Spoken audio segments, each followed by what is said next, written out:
Hello, YouTubers out there. This is Jerry Saravia at the movies. So here I am to see Jaws on the big screen. It's the first time I've seen it on the big screen since 1975, so it's been 50 years.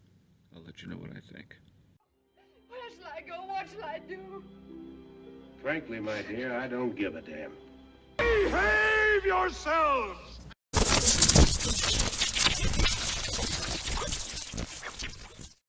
So I just came back from seeing Jaws, which is the second time I've seen it in a theater since 1975. That's right. I was about 4 or 5 years old when I saw Steven Spielberg's classic film from 1975 in 1975. I can't remember at what point during that year that I saw it. I'm not sure if I saw it in the summer or later in the year. I'm sure the film ran in theaters for a while. It was a huge moneymaker, and basically, this is the film that pretty much, if I'm not mistaken, coined the term blockbuster, and especially for the summer season. This was the real start, before Star Wars, which came 2 years later. So Jaws is celebrating its 50th anniversary. Shows you how old I am. I'm 54 years old, so I've seen the film several times since, but either on video or a broadcast television premiere or any one of those certainly, um, VHS, Blu-ray, DVD, etc. But never in a theater since then. And I saw the film standard definition. I didn't see it in IMAX or 3D, which is really weird. I'm not sure why you need to make that film into 3D. Maybe I should have checked that out, but I don't know. I'm tired of 3D anyway, so I figured this was the best way. And I maybe should have seen it in IMAX, but it was going to be a little too late, so I figured I'll see it in standard. And there were a few people in the theater. Not much of an audience reaction. Not compared to my 1975 audience reaction, but to be fair, there were only a few people. There were a few laughs, really mostly confined to the three characters in the picture, the three most colorful characters. Quint, played by the late Robert Shaw, one of the great characters that you've seen in any Steven Spielberg movie, but especially in Jaws. This is the guy that hunts sharks, loves hunting sharks, and he has his own boat, the Orca. And then you got Roy Scheider, one of the great actors of all time, for sure, the late Roy Scheider, playing Chief Brody of Amity Island, who came from New York City, moved his family out to Amity Island, thinking, this should be an easy job. So, of course, you're not dealing with drugs and drug dealers and, crime, murder, etc. Not much of that ever happens in Amity Island, ever. But now there's a shark and has killed already two people. A woman that you see in the opening sequence, which is still quite horrifying, that opening sequence. And the little kid Alex, who's on the yellow raft. Now, so he's one character, and then the other one is Hooper, played by Richard Dreyfuss. And this is the oceanographer who knows everything about sharks, loves sharks, and can tell the difference between a tiger shark and a great white shark. Because, of course, early in the picture, when there is a shark attack, the second one on the beach, well, there are two on the beach, but this one in particular, when there's a whole bunch of people on the beach, they think they caught the shark because somebody catches this shark, but it turns out to be a tiger shark because the bite radius doesn't match. So, anyway, these three characters really form the basis of Jaws. And they stay on the water for really the last half of the picture, looking for the shark, the great white, and hoping to kill it, because they can't assume there are too many of them. This has got to be the only one. And, which of course it is, until of course the sequels came. But Jaws is an audience picture. The thing is that the audience was not receptive to this. That I saw it with. Maybe because they've seen it already and were just there just to enjoy it, but not because they had anything, there was no outburst of emotion whatsoever. It was a very muted screening. And I've encountered this before with other Steven Spielberg films. I saw Raiders of the Lost Ark, which was, I think, the third time I've ever seen it in the theater, earlier this year with the Baltimore Symphony Orchestra. And again, sort of a muted reception. And maybe because everybody's seen it already. I don't know what it is. I mean, there were a few, giggles here and there, but nothing like what I remembered from having when the first time I had seen it. You really had the feel, maybe because it was new. I don't know. It could be the same thing with Jaws. When I saw Jaws, it was just everybody was enraptured by it. I mean, you could feel the whole audience reacting to it. And I've not really had that experience with some of these older films lately that I've decided to check out through Fathom events at AMC and so on. Same thing with Indiana Jones and the Last Crusade. It didn't, again, there were quite a few people in the theater, and it was a muted reception. Like, what's going on? I mean, does anybody react anymore? I don't know. So strange. With other films, I mean, it's not to say this is always true. Another audience picture before we get back to Jaws, The Monkey, which I saw earlier this year. That was a great audience picture, and I saw it twice. And you could really feel the audience getting involved. But maybe because it was new. It's still kind of new, so maybe that's the reason. I don't know. But anyway. What else can you say about Jaws? It's a fantastic movie. It's a crackerjack adventure.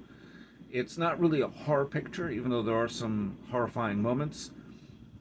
Whether it's the when Hooper is underwater checking this boat, and there's a crack in the boat, there's a gap in there, and out of nowhere comes the severed head. It still startles you. But the most startling sequence, other than the opening sequence, which is fantastic, because you don't see anything other than this young girl naked swimming at night in the water and getting dragged by the shark, and you don't see the shark and you don't see any blood, and then she just disappears into the water. I mean, that's amazing stuff. It's just so well done. But probably more so in 1975 because it was so new, and that's the thing. But there are two startling sequences that are quite horrifying and very violent. The one is the kid Alex, and you hear the music, and dun, dun, dun, dun, dun, dun, dun, dun, and then from underwater, from the perspective of the shark, gets the legs. You see the fin. What the hell is that? You see, I mean, it's just extraordinary, and the geyser of blood, and everybody gets out of the water real quick. It's just so well done. And then the other one is, I shouldn't even have to say spoiler alert. I'm sure most of you know, Quint, the crusty Quint, is devoured by the shark at the end of Jaws.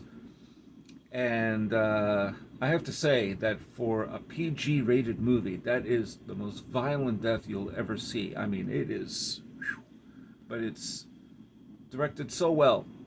The cuts are real quick, and that's that. It's just, wow. You still feel for Quint. You kind of wish he had survived. And that story he tells, that monologue, which is an amazing monologue sequence about the Indianapolis, the USS Indianapolis, and all those hundreds of sharks everywhere. It's still, to this day, is still riveting stuff. But what I found most interesting about Jaws, seeing it in a theater, I think I felt it much more in a theater than I would if I had just seen it on DVD or Blu-ray again, is how leisurely paced it is. I always say, that the movie theater experience is the most honest way to watch any film, period. Some films play better on TV, maybe because they seem to be made for TV, if you know what I'm saying. But there are other films that are just meant to be seen in a big screen. Most films, in fact, that are made for the big screen need to be seen on a big screen. I mean, it's the most accurate way of watching a picture, because that's when you get the full spectrum of emotions, the full spectrum of the experience, if it's a great movie, if it's a good movie or a fair movie. If it's a bad movie, probably won't make any difference whether you see it on TV or not. But Jaws is leisurely paced, and I love it for that reason. I became more aware of that than I had before. It's not really a fast-paced picture, not really. It takes its time. It gets into the characters. You get to know them. You see their interactions. Chief Brody with his wife. Chief Brody interacting with the mayor of Amity. Chief Brody interacting with his kids, a lot of that. It's particularly Lorraine Gary, who plays Chief Brody's wife. Their scenes together are so sweet. It's like, when you get drunk and fool around, and it's the kind of thing you don't really hear in a Steven Spielberg movie very often, especially not since then. I think the only time you've seen a sweet, loving couple, a married couple, was probably in Close Encounters of the Third Kind, to a certain extent. Of course, Richard Dreyfuss in that picture eventually leaves his family and takes off in a spaceship because he can't handle his wife anymore either. But he leaves his children behind. I mean, it was something that Spielberg said he would have objected to had he made this movie in latter years, not in 1977. But anyway, those things, plus the interaction between the three characters, Hooper, Quint, and Chief Brody on the boat, they're just fantastic. And especially the monologue, and prior to that, comparing scars, something that was done a couple of times later in Chasing Amy by Kevin Smith, and also in All Things, Lethal Weapon 3. Mel Gibson and Rene Russo compare scars, but bullet scars or whatever. But it was best handled in Jaws, I think, and that's really where it originated. I'm sure maybe other movies even prior to Jaws had something similar to that, but Jaws seems to be the original to have a scene like that. And it's just such an amazing movie, really. But it is leisurely paced. And even when it gets towards its climax, it's not rushing to get there. This movie doesn't rush to get anywhere. It just sort of deals with those details of the characters, the town itself. How are we dealing with this? What are we going to do?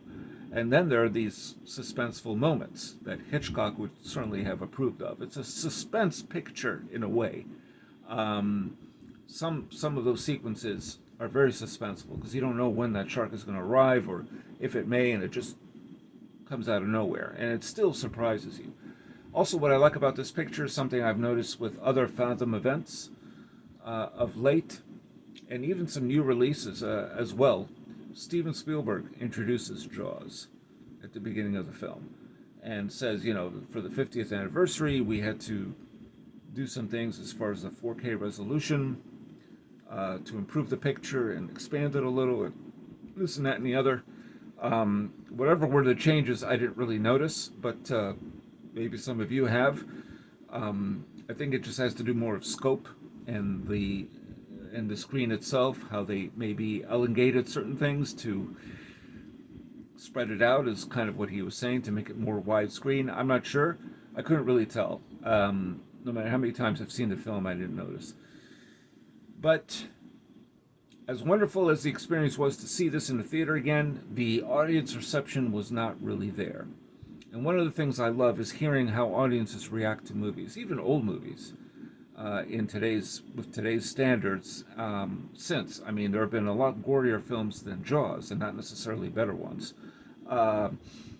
The one good film, I think, that I can recall set in the water, dealing with a shark, especially, was Open Water, which was, I think, based on a true story.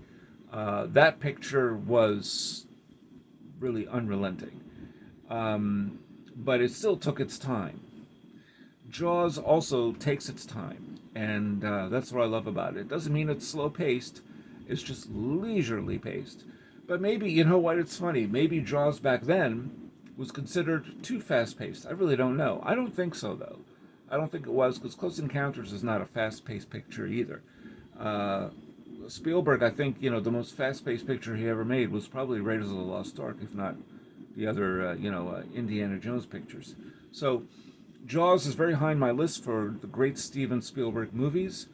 I will take Jaws any day over Jurassic Park, which is a very exciting movie, but the characters are not nearly as colorful or as interesting as in Jaws. I'm not putting them down completely in Jurassic Park, and I do mean the original, but in terms of Jaws, which is pretty much the originator of Jurassic Park, if you think about it, right? Jaws is a better model. Jaws has better written characters. And It's always involving, always exciting. The adventure, everything is just, but it doesn't feel like even the music. Not every sequence is underscored by music. It's really interesting. A lot of scenes out in the water, there's no music whatsoever. And there's almost like a dead silence, like you hear only the water. And you're wondering what's going on, where, especially a scene with the barrels and then them being dragged around by the shark. And that's what I found even more interesting, paying attention more to the film in terms of just, again, that theatrical exhibition of it. It's just very different. And, yeah. But the movie seems to be doing pretty well at the box office. So I guess people are celebrating Jaws. Just, it's hard to believe that was 50 years ago, that picture. And, but I can tell you, the first time I saw it, man, that audience it's amazing. It makes a difference. It really pulls you in. You get the feeling of that sense of communion when you see a picture, particularly something like this, that's made for the screen and that you can tell everyone will be involved in some way, emotionally, intellectually, whatever.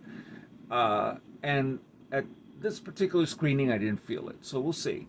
But there's going to be one more we'll see this year in terms of old movies. It's just not that old to me, but it's the 40th anniversary of Back to the Future. And that's coming out on Halloween. And they'll have it in IMAX. So I think that one I will see in the IMAX presentation. And maybe late at night, maybe there'll be a better audience. I don't know. We'll see. I would love to see how people react to that movie now. In a theater, because it is a different story when you see a film in a theater. It's always a different story, and the most honest way of seeing it. So, have you seen Jaws? How many times have you seen it? Have you seen it in theaters before? Are you planning on, or have you seen the 50th anniversary? Still an incredible picture. I mean, it's one of the classics for sure, and it never gets old. The sequels are all terrible. I didn't like any of them. Jaws 2 maybe is like the best sequel out of them, and that one is just a rehash of this picture, and it's not a very good rehash at all, including a ridiculous shark death at the end that to this day makes no sense whatsoever, but whatever. You have to do something different, I guess. But tell me what you think. What do you think about Jaws, about Steven Spielberg's film, and maybe any of the sequels? Maybe you have some thoughts on that. Let me know your reactions, and especially audience reactions. If you've seen the 50th anniversary now, or you're old enough like myself and have seen it back in the day, what was the audience reaction then like?